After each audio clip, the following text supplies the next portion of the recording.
Bonjour à tous, cette semaine je vous explique comment je coupe mes paillons de soudure. Alors c'est une technique assez simple mais que tout le monde ne connaît pas, donc j'espère qu'elle vous sera utile et qu'elle va vous plaire.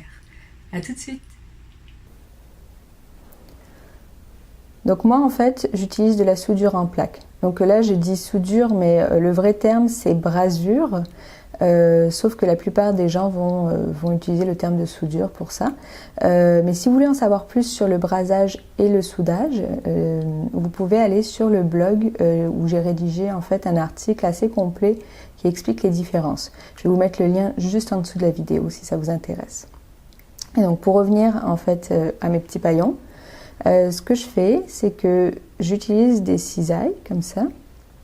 Alors les cisailles, en fait, ce sont des ciseaux spécialement conçus pour couper le métal. Et je vais aller me faire dans un premier temps des petites bandelettes de métal, de soudure, comme ça.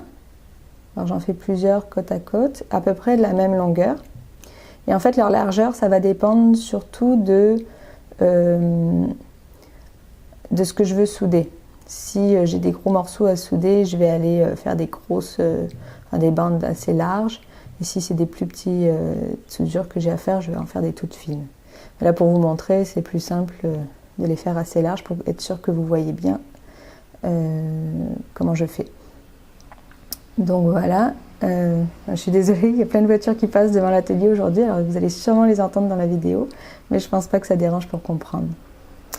Donc voilà, une fois que c'est fait, je vais aller couper dans ce sens, ce qui fait que je vais obtenir des petits carrés de soudure. Donc c'est ce qu'on appelle les paillons. Mais si je coupe directement comme ça, ce qui va se passer, c'est qu'avec l'impulsion des cisailles, tous les petits morceaux vont voler en l'air, vont sauter un peu n'importe où, et ça va me prendre un temps fou en fait à tout ramasser à chaque fois. Donc pour être plus efficace, ce que je fais, c'est que moi en fait, je pose mon doigt tout simplement au bout de mes bandelettes et ensuite je vais couper dans l'autre sens. Alors je fais attention bien sûr à ne pas me couper le doigt, voilà,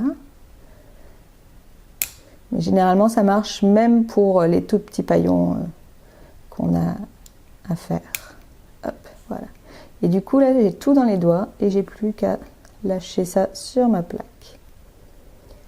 Et voilà, je pense que vous les voyez, ils sont juste ici. Et du coup, comme je me suis fait des bandes, je peux donc recouper à chaque fois dans ce sens-là. Voilà. Alors voilà, si vous avez aimé la vidéo, n'hésitez pas à le dire dans les commentaires et à la partager. Ou encore tout simplement à cliquer sur le petit pouce en l'air. Et puis je vous dis à bientôt pour une prochaine vidéo.